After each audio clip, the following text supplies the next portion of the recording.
Next guest is a supporter of the Palestinian bid for recognition at the United Nations. Aziz Abu Sarah is the co-executive director of the Center for World Religions, Diplomacy and Conflict Resolution at George Mason University. Aziz, good to see you. First, if you will, let's get your reaction to President Obama's speech today regarding Palestinian statehood. Is it fair to say you were disappointed?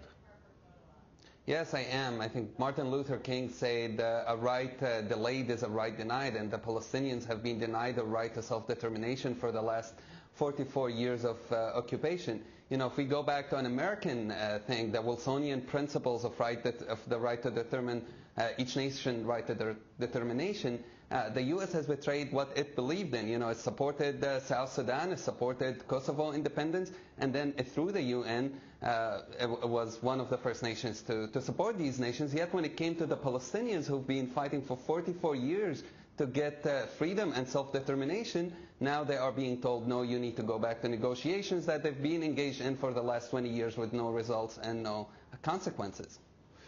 So, you're touching on that. Let me pick up that point. What do you think of the President's insistence, and for that matter, Prime Minister Stephen Harper's suggestion that Palestinians cannot short-circuit the process by coming directly to the United Nations? They have to make this bid for peace between themselves first. Well, yes, there are problems, and we may not be perfect, but our internal problems are no reason for Palestinians to be denied freedom. For Palestinians, you know, to watch our land being taken away slowly. For example, for the last 20 years, as Palestinians were negotiating, settlements have tripled almost. You have over 500,000 settlers at the moment. So to say, just go back to negotiations, or to say, first fix your own problems, that is a misleading thing. We have to first take care of the facts on the ground. And the facts on the ground, you know, unilateral actions for the U.S., for Canada, to say unilateral actions are not accepted. Well, how about settlements? Israel, the worst it got for building more settlements have been a rebuke. If you show a map today of the occupied territories in Palestine, you will see that a viable state is almost, it's becoming more and more not likely to happen. If we don't have a Palestinian state today, then the international community needs to be ready for a one-state solution of Israelis and Palestinians together, something that neither Israel or the international community is open for at the moment. If you had to gauge it, how likely is it that we're going to see peace talks restarted?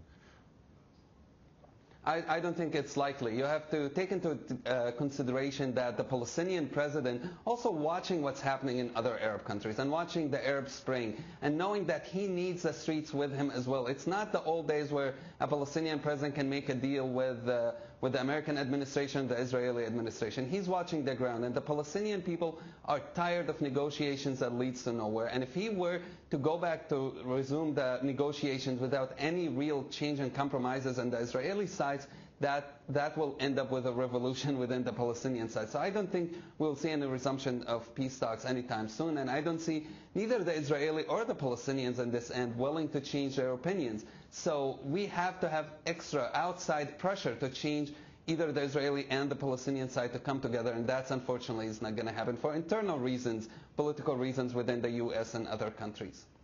Aziz Abu Sarah is the co-executive director of the Center for World Religions, Diplomacy and Conflict Resolution at George Mason University. Aziz, thank you so much for talking to us.